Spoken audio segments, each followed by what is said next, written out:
नमस्कार बच्चों, Isha classes online education में आपका एक बार फिर से स्वागत है। देखिए 9th-10th क्लास की जो संस्कृत व्याकरण चल रही है उसमें हमारा जो टॉपिक चल रहा है वो है कारक। और अब तक हम लोगों ने अपादान कारक और पंचमी विभक्ति तक के जितने भी सूत्र हैं वो हम लोगों ने उदाहरणों के साथ में पूरे विस्तार के साथ पढ़ चुके हैं। अगर आप लोगों ने वो पिछले वीडियो नहीं देखे हैं तो प्ले लिस्ट में जाकर एक बार वो वीडियो ज़रूर देख लीजिए। और अगर आप लोगों ने चैनल को सब्सक्राइब नहीं किया है तो सब्सक्राइब जरूर कर लीजिए ताकि आपको समय पर नोटिफिकेशन मिलता रहे।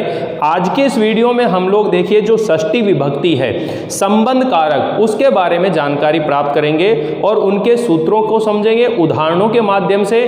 आपको मैं ये कहना चाह रहा हूँ कि अगर आप लोग संस्कृत सीखना चाहते हो तो उसके लिए शब्द रूप और धातु रूप का जो टॉपिक है उसे आप कंठस्थ करना शुरू कर दीजिए, प्रैक्टिस करना शुरू कर दीजिए, क्योंकि अब हमारे कारक जो हैं फिनिश होने वाले हैं। फिर मैं आप लोगों के लिए 1-2 क्लास जो है जर्नल इस तरह से रखेंगे जिसके अंदर हम लोग संस्कृत लैंग्वेज के अंदर बात करने का तरीका जानेंगे कि किस ढंग से हम संस्कृत में बात कर सकते हैं। तो देखिए हम 3 लैंग्वेज सीख रहे हैं बच्चों, यानी कि संस्कृत, हिंदी और इंग्लिश 3 लैंग्वेज होती हैं। तीनों लैंग्वेज हमें अच्छे से सीखनी चाहिए और कोशिश करनी चाहिए कि हम उस लैंग्वेज को इतना तरीके से सीख लें कि उसमें बातचीत कर सकें, उसमें एक दूसरे से संवाद कर सकें। तो संस्कृत भाषा हो या फिर अंग्रेजी भाषा हो, उसे सीखने का यही तरीका है कि आप उसके अंदर सबसे पहले शब्द रूप और धातु रूपों को याद करिए। ऐसे अंग्रेजी जब याद करते हैं तो उसमें वर्ब याद कराई जाती है, शब्द वोकैबुलरी याद कराई जाती है, तो तब जाकर हम लोग उन चीज़ों को सीखते हुए चलते हैं। तो चलिए आज हम लोग देखते हैं सबसे पहले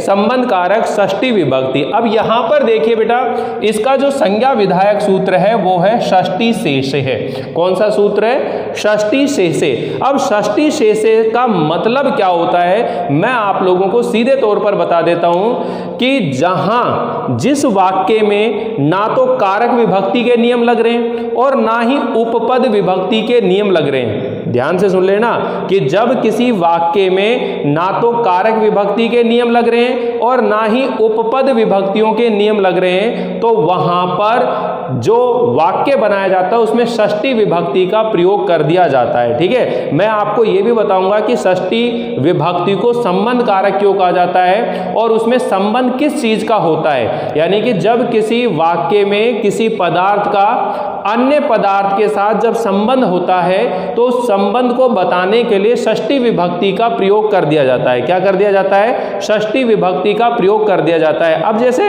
हम ये तो सरल भाषा में सीख गए कि भाई जहां पर ना तो कोई अन्य कारक विभक्ति लग रही है ना ही उपपद विभक्ति। विभक्ति कितने प्रकार की होती है? 2 तरह की। भाई एक कारक विभक्ति होती है और एक उपपद विभक्ति होती है। और टोटल विभक्तियां कितनी होती हैं? 7 विभक्तियां होती हैं। तो जहां पर कारक विभक्ति और उपपद विभक्ति के नियम नहीं लगते हैं वहां संबंध बताने के लिए षष्ठी विभक्ति का प्रयोग किया जाता है। समझ में आ गया आप लोगों को? तो एक बार आप लोग देखिए इस लैंग्वेज को समझने की कोशिश करेगा कि षष्ठी शेषे है, इसका मतलब क्या है? अर्थात जहां पर कारक और प्रातिपदिकार से अलग स्वस्वामी भाव, अब ये मैं आप लोगों को समझाने वाला हूं, स्वस्वामी भाव आदि संबंध जो होता है वो शेष कहलाता है। आपसे यह पूछा जाए षष्ठी शेषे ये जो सूत्र है इसका मतलब क्या है कि जब कारक और प्रातिपदिकार से भिन्न स्वस्वामी भाव आदि जो संबंध होता है वो शेष कहलाता है और जो शेष अर्थ होता है उसमें षष्ठी विभक्ति का प्रयोग किया जाता है। अब यहाँ पर जो संबंध है वह स्वस्वामी भाव आदि जो संबंध ये लाइन बोल रहा है तो इस संबंध के कितने भेद होते हैं, संबंध के कितने प्रकार होते हैं, ये मैं आप लोगों को यहाँ सिखाऊंगा कि ये जो संबंध है 4 भेद होते हैं, स्वस्वामी भाव संबंध होता है। लेकिन पहले आप इस सूत्र का मतलब समझिए तभी आपको ये षष्ठी विभक्ति के जो नियम हैं समझ में आएंगे। तो यहाँ पर देखिए क्या कह रहा है, सामान्य तौर पर किसी एक पदार्थ की किसी अन्य पदार्थ से संबंध स्थापित करने के लिए षष्ठी विभक्ति का प्रयोग कर दिया जाता है। यानी कि जब किसी वाक्य में एक पदार्थ का किसी अन्य पदार्थ के साथ संबंध स्थापित किया जाता है तो वहां पर सामान्य तौर पर षष्ठी विभक्ति का प्रयोग कर दिया जाता है। कहने का तात्पर्य यह है कि जब किसी वाक्य में अन्य कारक या उपपद विभक्तियों के नियम लागू नहीं होते हैं, जहां पर कारक विभक्ति और अन्य विभक्तियों के नियम लागू नहीं होते हैं, वहां षष्ठी विभक्ति का प्रयोग कर दिया जाता है। तो आपको ये समझ में आ गया होगा कि संस्कृत के अंदर विभक्तियां तो 7 होती हैं, एक संबोधन होता है, लेकिन जब कारक पूछते हैं तो कारक कितने होते हैं? 6 होते हैं। कितने कारक होते हैं? 6 कारक को माना जाता है, क्योंकि संबंध और संबोधन को कारक नहीं माना जाता है। जिन शब्दों का क्रिया के साथ में सीधा संबंध होता है उन्हें हम कारक कहते हैं, और जिन शब्दों का क्रिया के साथ सीधा संबंध नहीं होता है उन्हें हम कारक नहीं कहते हैं। तो जो संबंध और संबोधन है इनका क्रिया के साथ सीधा संबंध ना होने की वजह से इन्हें कारक की श्रेणी में नहीं रखा जाता है। तो यही कारण है कि जो षष्ठी शेषः सूत्र है वो क्या कह रहा है आप लोगों से, कि जहां पर जब किसी वाक्य के अंदर जो अन्य कारक हैं, कर्ता, कर्म, करण, संप्रदान, अपादान, अधिकरण, ये जो अन्य कारक हैं या फिर जो अन्य विभक्तियां हैं, उपपद विभक्तियां हैं, उनके नियम लागू नहीं होते हैं, तो वहां पर षष्ठी विभक्ति का प्रयोग कर दिया जाता है। तो कुल मिलाकर ये ध्यान रख लीजिए भाई, जहां पर कर्ता कारक के नियम लग रहे होंगे तो कर्ता कारक के लगाएंगे, कर्म कारक के होंगे तो कर्म कारक वाले नियम लगेंगे, करण वाले करण में, संप्रदान, अपादान और अधिकरण, इनके जो नियम लगेंगे तो इनके अनुसार हिंदी से संस्कृत बनाएंगे। लेकिन इनके अलावा जो बच गया है वहां पर षष्ठी विभक्ति का प्रयोग करेंगे। समझ में आया कि जहां अन्य कारक और उपपद विभक्तियों के नियम लागू नहीं होते हैं वहां पर षष्ठी विभक्ति का प्रयोग किया जाता है। और संबंध का मतलब क्या होता है कि जब किसी वाक्य में किसी पदार्थ का अन्य पदार्थ के साथ संबंध स्थापित करते हैं तो वहां षष्ठी विभक्ति का प्रयोग किया जाता है। अब देखिए संबंध कैसे होंगे इसके भेद बाद में समझेंगे, पहले यहां पर देखिए, जैसे अपन कह रहे हैं कि यह राम का घर है, राम का क्या है? घर है। अब देखो संबंध को ऐसे समझो बच्चों कि जैसे आप लोग यहाँ विद्यालय में पढ़ रहे हो, जब भी आप यहाँ बाहर सड़क से जाओगे तो क्या कहेंगे? अरे यार रमेश का स्कूल आ गया, रमेश का स्कूल आ गया। जैसे अपन कह रहे हैं ये लड़का किसका भाई है भाई, तो अपन कह रहे हैं ये लड़का सुरेश का भाई है, ये लड़की किसकी बहन है, ठीक है ना।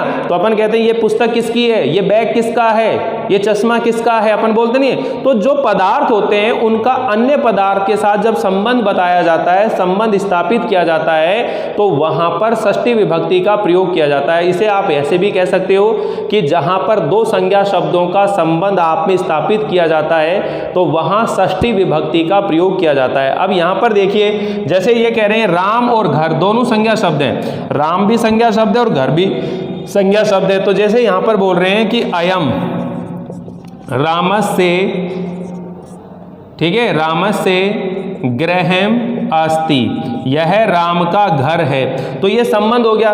तो अपन कह रहे हैं कि वह राम का पुत्र है, वह राम का पुत्र है। तो क्या लिखेंगे?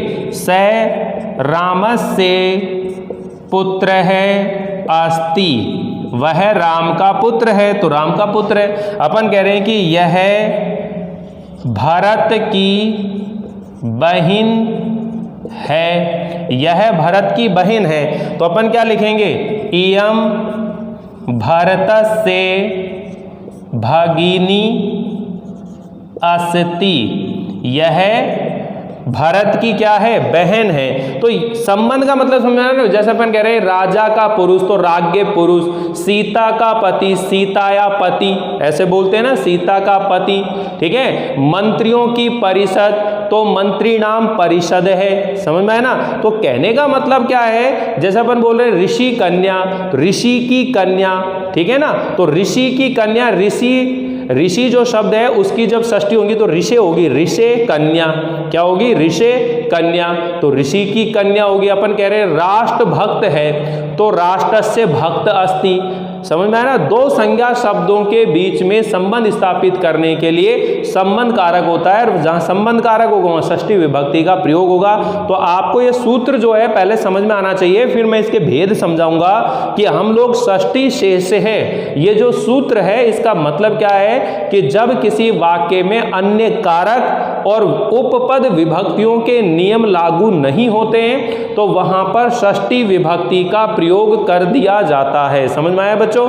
अब अगर मैं आपसे ये कहूं कि भाई जो संबंध है वो संबंध के कितने भेद होते हैं, संबंध कितने प्रकार के होते हैं, तो ये जो संबंध है बच्चों इसके 4 भेद होते हैं, 4 प्रकार के संबंध होते हैं। पहला आ रहा है स्व स्वामी भाव संबंध। एक तो इसमें स्व है और एक इसमें स्वामी है, स्व स्वामी भाव संबंध। तो अब यहां पर हमें यह समझना चाहिए कि स्व क्या है और स्वामी क्या है। स्व का मतलब होगा जिसके बारे में बात हो रही है, और स्वामी का मतलब है जो उसका मालिक है। जैसे मान लीजिए मैं यहां कह रहा हूं साधो धनम, क्या बोल रहा हूं, साधो धनम। तो साधो धनम जो है इसके अंदर ये धन किसका है, साधु का धन है। इसका जब आप हिंदी करेंगे तो यहां पर हिंदी क्या होगी, साधु का धन, साधु का धन। अब देखिए इसका जो स्वामी है, इस धन का जो स्वामी है, इस धन का जो मालिक है वो कौन है, साधु है, ठीक है ना। और धन क्या है, स्व है। तो यहां पर जब अपन बात करेंगे स्व का मतलब क्या हो गया, ये धनम तो स्व है और स्वामी कौन है, साधु है, ठीक है ना। यानी कि साधो जो षष्ठी विभक्ति लगा देते हैं तो ये साधो क्या है, स्वामी हो गया। तो स्वामी का मतलब होता है कि जिस वस्तु पर आपका अधिकार है, ठीक है, तो आप उसके मालिक हुए, और जो वस्तु होगी वह क्या होगा, उसका वो होगा। जैसे अपन कह रहे हैं राम की पुस्तक, तो राम की पुस्तक क्या हो जाएगी, रामस्य पुस्तकम। तो जो पुस्तक शब्द है वो तो क्या हो जाएगा, स्व, और जो राम है वो क्या हो जाएगा, स्वामी उसका। समझ में नहीं आया। तो अपन यहां पर ये कह सकते हैं कि भाई ये नरेश का चश्मा है, नरेश का चश्मा है, तो नरेशस्य उपनेत्रम, तो नरेशस्य उपनेत्रम, तो नरेश कौन हो गया, स्वामी हो गया, और उपनेत्र क्या हो गया, उसका स्व हो गया। तो स्व स्वामी भाव संबंध, संबंध के 4 भेद होते हैं, जिसमें मैं आपको पहला संबंध का जो भेद है स्व स्वामी भाव संबंध ये स्थापित कर रहा हूं, समझाने की कोशिश कर रहा हूं। उम्मीद है आप लोगों को समझ में आ रहा होगा। एक तो स्व और एक स्वामी। स्वामी का मतलब है कि कोई भी जो पदार्थ है उसका मालिक कौन है, उसका स्वामी कौन है, ठीक है ना। पुस्तक किसकी है, बैग किसका है, जूते किसके हैं, जुराब किसके हैं, फ्रिज किसकी है, कार किसकी है, समझ में आए ना। उनका कोई ना कोई क्या होगा, स्वामी होगा, मालिक होगा, जिनकी वो चीजें होंगी। तो जहां पर स्व और स्वामी भाव का संबंध होता है वहां पर षष्ठी विभक्ति का प्रयोग किया जाता है। जो स्वामी होता है उसमें षष्ठी विभक्ति लगती है। तो समझ में आ रहा है आप लोगों को। इसी तरह देखिए एक आ रहा है जन्य जनक भाव संबंध। जन्य जनक भाव संबंध, देखो एक जन्य होता है और एक जनक होता है। जनक का मतलब क्या होता है, जन्म देने वाला, और जन्य मतलब उसकी संतान होगी, ठीक है ना। जन्य जनक, जन्य जनक जिससे उत्पन्न हुए हैं अपन, ठीक है ना, जिससे, जैसे अपन कह रहे हैं पिता का पुत्र, पिता का पुत्र। अब पिता का पुत्र है तो यहां पर क्या लिखेंगे, पितु पुत्र है, पितु पुत्र है। अब इन पितु पुत्र है जो शब्द है इसमें जन्य कौन है और जनक कौन है। तो जनक कौन है, जन्म देने वाला कौन होता है, ये पितु होता है, ये षष्ठी। और ये जो पुत्र है ये एक शब्द क्या बन गया, जन्य। यानी कि जितने भी आपके रिलेशन आएंगे, जितने भी क्या आएंगे, रिलेशन आएंगे, वो यहाँ जन्य जनक भाव में आएंगे, ठीक है ना। माता का पुत्र, पिता का पुत्र, पिता की बेटी, माता की बेटी, ठीक है ना, दादा का पोता, जो रिलेशन है ऐसे जो शब्द आएंगे वो क्या होंगे, जन्य जनक भाव आएंगे। क्या आएंगे, वो जन्य जनक भाव वाला संबंध स्थापित होगा। अब एक शब्द यहां पर और आ रहा है तीसरे नंबर, अवयव और अवयवी, ठीक है ना। इसके अंदर एक तो क्या है, अवयव, ठीक है, और एक क्या है, अवयवी, यवी, ये है। तो अब ये अवयव और अवयवी का मतलब क्या होता है बच्चों, कि ये तो हो गया संपूर्ण। जैसे अपन कह रहे हैं पशु के पैर, तो जो पशु के पैर हैं, पैर क्या हो गया उसके अवयव। अवयव का मतलब क्या होता है, अंग। अवयव का मतलब क्या होता है, अंग। और ये क्या होता है, उसका संपूर्ण शरीर, अवयवी जिसका वो अंग होगा। समझ में है ना। जैसे अपन कह रहे हैं पशु के पैर, पशु के पैर। अब पशु के पैर हैं, इसकी जब संस्कृत बनाएंगे तो क्या बनाएंगे, पशु पादव, ठीक है ना, पशु पादव, ठीक है। पशु पादव यानी कि पशु के पैर हो गए, ठीक है, या पशु पाद है, एक भी लगा सकते हैं, पशु के पैर। अगर सिंगल है तो एक, दो है तो दो, और अगर दो से ज़्यादा है तो फिर ये बहुवचन में लग जाता है, पशुपाद है, ठीक है। अब पशुपाद है, यहाँ पर जो पशु शब्द है पशो शब्द है ये तो अव्ययी हो गया, और जो पादेह शब्द है पैर जो है वो अव्यय हो गया, यानी कि उसका अंग हो गया। ठीक है, अपन कह रहे हैं पशु का पैर, पशु की पूंछ, पशु के सींग, पशु के नेत्र, पशु के नेत्र पशु नेत्र। ठीक है, पशु नेत्रेण नेत्रम नेत्रे नेत्राणी, तो नेत्रे आ जाएगा वहां पर, तो द्वितीय विभक्ति लग जाएगी, द्विवचन लग जाएगा, समझ में है ना। तो अव्यय अव्ययी भाव संबंध स्थापित हो गया। एक होता है स्थानीय आदेश। स्थानीय आदेश का मतलब क्या होता है बच्चों कि एक तो स्थान होता है और उसको क्या आदेश हुआ, जैसे ये ब्रू धातु है, जैसे ये ब्रू धातु है, इस ब्रू धातु को वच आदेश होता है। वच क्या होता है? आदेश होता है। इस ब्रू धातु को वच आदेश होता है। तो यहाँ पर जो स्थानीय और आदेश की बात हो रही है, एक तो होगा आदेश और एक क्या होगा? स्थानीय। तो यहाँ पर जो स्थानीय है वो तो क्या हो गया? ब्रू। क्या हो गया? ब्रू। और ये आदेश क्या है? इसको वच। आदेश क्या मिला इसको? वच। तो इस तरह से आप लोग ये कह सकते हो कि संबंध कारक के अंदर संबंध के कितने भेद होंगे? 4 भेद होते हैं। एक स्वय स्वामी भाव संबंध होता है, एक जन्य जनक भाव संबंध होता है, और एक अवयव अव्ययी भाव संबंध होता है, और स्थानीय आदेश संबंध होता है। इस तरह यहाँ पर ये संबंध के 4 भेद बताए गए हैं। तो आप इसको आसान शब्दों में कैसे याद करें, तो ध्यान से समझिए बच्चों। ये तो आप सबको एज इट इज ऐसे लिखना है, अपने रजिस्टर में नोट करना है, इसलिए मैंने पहले इसको साफ साफ लिख दिया था, क्योंकि ये थोड़ा सा बड़ा सूत्र था, इसको समझाने में बहुत समय लग सकता है। तो अभी और समझने की कोशिश करिएगा, क्योंकि संबंध कारक आपको समझना है।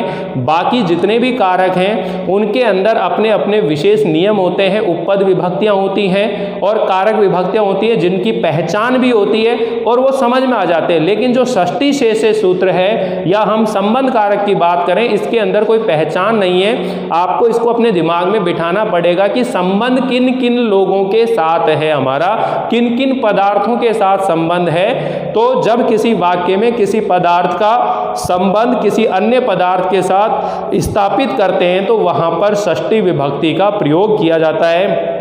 तो अगर हम हिंदी भाषा के अंदर इसकी परिभाषा की बात करें, तो जब 2 संज्ञा शब्दों के बीच में आपस संबंध स्थापित करते हैं तो वहां पर संबंध कारक होता है, और संबंध कारक में षष्ठी विभक्ति का प्रयोग किया जाता है। समझ में आ गया होगा? तो एक बार आप लोग इसका स्क्रीनशॉट ले लीजिए, फिर हम लोग आगे के सूत्र समझते हैं।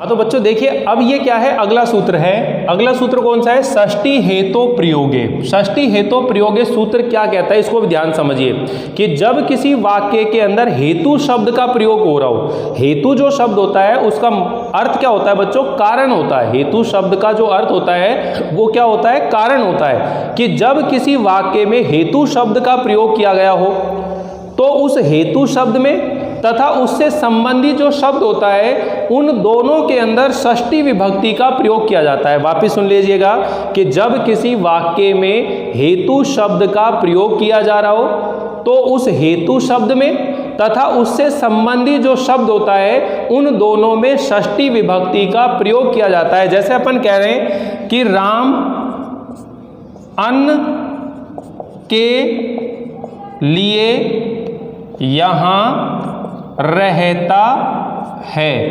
ठीक है, अब ये क्या कह रहा है बच्चों? देखो, ये षष्ठी विभक्ति में भी आपने पढ़ लिया, वो चतुर्थी विभक्ति में पढ़ा था, तादार्थ चतुर्थी वाच्या। तादार्थ चतुर्थी वाच्या सूत्र क्या कहता है कि जब किसी प्रयोजन या उद्देश्य के लिए जो कार्य किया जाता है तो उस उद्देश्य या प्रयोजन में कौन सी विभक्ति लगती है? चतुर्थी विभक्ति लग रही है। यही सेम सेंटेंस अगर वहां बनाएंगे तो कैसे बनेगा? राम है, अन्याय, अन्न आए, ठीक है ना, अत्र वसति, तो वहां चतुर्थी। लेकिन ये क्या कह रहा है आपसे कि यहां हेतु शब्द का प्रयोग करेंगे। अब हेतु उ आ रहा है तो गुरु के अनुसार रूप चलेंगे। गुरु की षष्ठी और पंचमी क्या होती है? गुरु, इसलिए हेतु शब्द की क्या होगी? हेतु।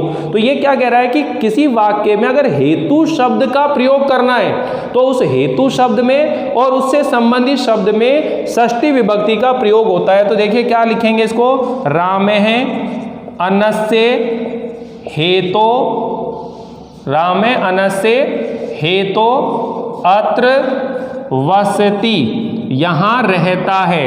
अपन कह रहे हैं कि वह पढ़ने के लिए यहां रहता है। ठीक है, तो देखिए क्या लिखेंगे, से पठनस्य हेतु अत्र वसति। तो यहां पर देखो हेतु शब्द और उससे संबंधित शब्द, ये हेतु शब्द और उससे संबंधित शब्द में कौन सी विभक्ति लग रही है, षष्ठी विभक्ति। तो समझ में आ रहा है क्या कह रहे हैं, हेतु षष्ठी, जो ये है षष्ठी हेतु प्रयोगे सूत्र, इसमें क्या लिखना है आप लोगों ने कि जब किसी वाक्य में हेतु शब्द का प्रयोग किया जा रहा हो तो हेतु शब्द में और उससे संबंधित शब्द में, हेतु शब्द में तथा उससे संबंधित शब्द में षष्ठी विभक्ति का प्रयोग किया जाता है। तो यहां पर उदाहरणों के माध्यम से इसे समझाया है, तो समझ में आ गया होगा आप लोगों को। एक बार स्क्रीनशॉट ले लीजिए, बाकी आगे का सूत्र पढ़ते हैं।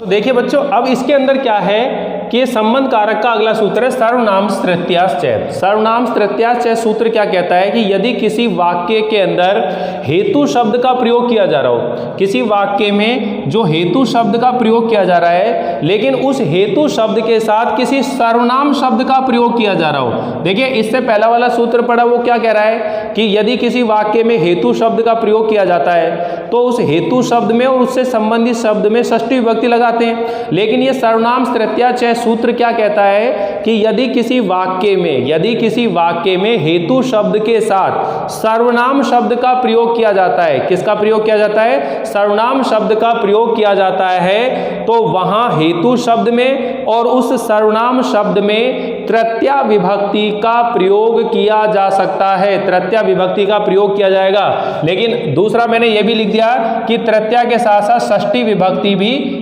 का भी प्रयोग कर सकते हैं। वह किस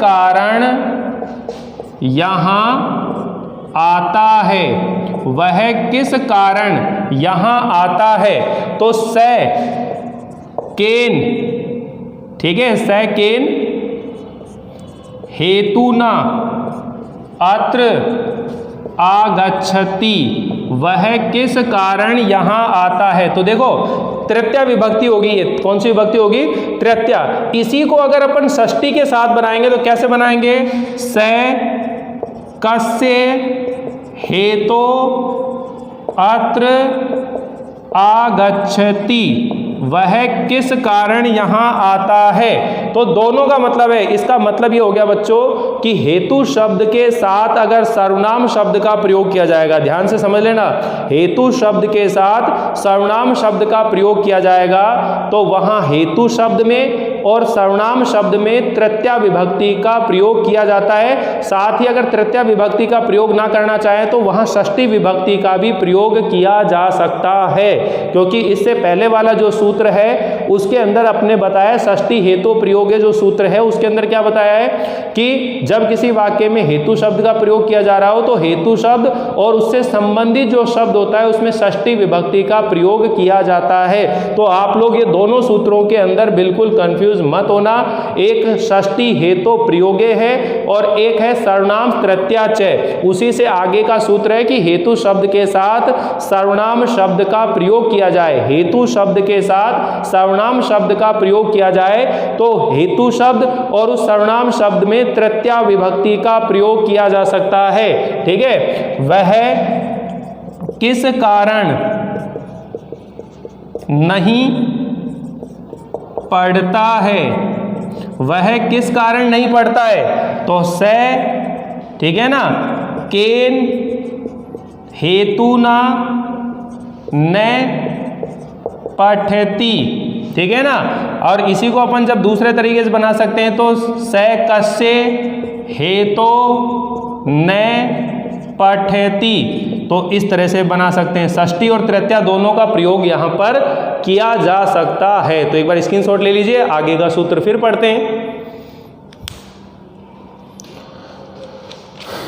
हाँ तो बच्चों देखिए ये जो सूत्र लिखा है इसके समझने की कोशिश करें। ये क्या कह रहा है, दूर अंतिक अर्थै षष्ठे अन्य तरस्याम, दूर अंतिक अर्थै षष्ठे अन्य तरस्याम, अर्थात दूर अर्थ वाले और अंतिक अर्थ वाले, अंतिक का मतलब क्या होता है, समीप अर्थ वाले शब्दों के योग में जिससे दूरी या समीपता ज्ञात होती है उस शब्द में षष्ठी विभक्ति का विकल्प से प्रयोग किया जाता है या फिर पंचमी विभक्ति का भी प्रयोग हो सकता है। इससे पहले देखिए आप लोगों ने पंचमी विभक्ति के अंदर एक सूत्र पढ़ा होगा, दूर अंतिक अर्थव्यो द्वितीया च। उसके अंदर बताया था कि दूर और अंतिक शब्दों में द्वितीया, तृतीया और पंचमी विभक्ति का प्रयोग होता है। लेकिन यहाँ ये सूत्र क्या कह रहा है कि दूर अर्थ वाले और अंतिक अर्थ वाले, ठीक है, शब्दों के योग में जिस जगह से दूरी या समीपता बताई जा रही होती है उस शब्द में षष्ठी विभक्ति या पंचमी विभक्ति का प्रयोग किया जा सकता है। जैसे मैंने बोला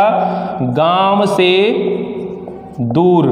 अब गांव से दूर मतलब आप ये कह सकते हो ग्रामस्य या ग्रामात, ठीक है। और दूर शब्द है दूरम, तृतीया लगती है दूरेण और पंचमी लगती है दूरात। ये उदाहरण पढ़ा। इसी तरह अपन कह सकते हैं नगर के समीप या निकट, तो क्या बन जाएगा नगरस्य या फिर क्या हो जाएगा नगरात, ठीक है। और समीप को क्या कह रहे हैं अंतिक, तो ये अंतिकम, अंतिकेन या अंतिकात।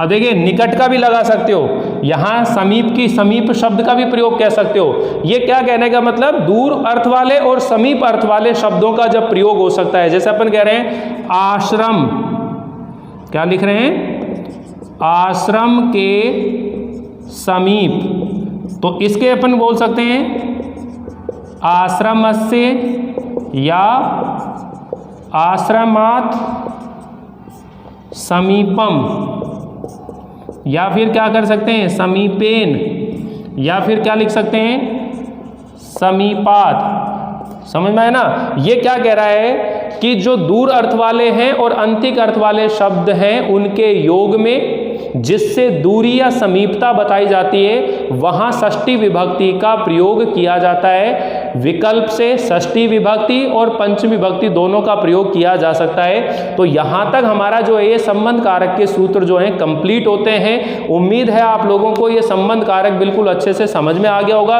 अगर फिर भी आप लोगों को कोई चीज़ समझ में नहीं आ रही है तो मुझे पर्सनली मैसेज करके आप लोग ये चीज़ों को बता सकते हो या मुझसे पर्सनल कॉन्टैक्ट करके फ़ोन से भी मुझसे पूछ सकते हो। दूसरी बात मैं आपसे ये कहना चाहता हूँ कि आपने अपना रजिस्टर जो है बना लिया होगा और उसके अंदर ये जितना भी व्याकरण का वर्क है उसे क्रम से कर रहे होगे।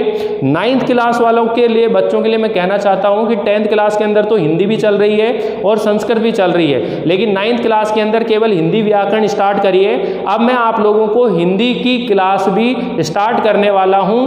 9th क्लास के विद्यार्थियों के लिए हिंदी के व्याकरण जो है और उसके जो पाठ्य पुस्तक है उसमें कितने चैप्टर हैं, किस ढंग से हमें तैयारी करनी चाहिए, वो सब बातें मैं आप लोगों को बताने वाला हूं। तो आप इस चैनल पर बने रहिए, लगातार वीडियो को देखते रहिए। चैनल पर वीडियो को बिल्कुल भी स्किप ना करें, पूरा वीडियो सुने, ध्यान से सुने ताकि सब बातें आपको अच्छे से क्लियर हो जाए। क्योंकि स्किप जब हम करते हैं, बीच बीच में छोड़ छोड़ के लिखते हैं, तो वहाँ पर कई चीज़ें हमसे मिस हो जाती हैं और कई बार ऐसा भी होता है कि हम चीज़ों को समझ नहीं पाते हैं। तो आप लोग बने रहिए, जुड़े रहिए। वीडियो कैसा लगा, आप लोगों को समझ में आया या नहीं आया, मुझे ज़रूर बताइएगा। लाइक कीजिएगा, शेयर कीजिएगा और चैनल को सब्सक्राइब करना बिल्कुल ना भूलिएगा।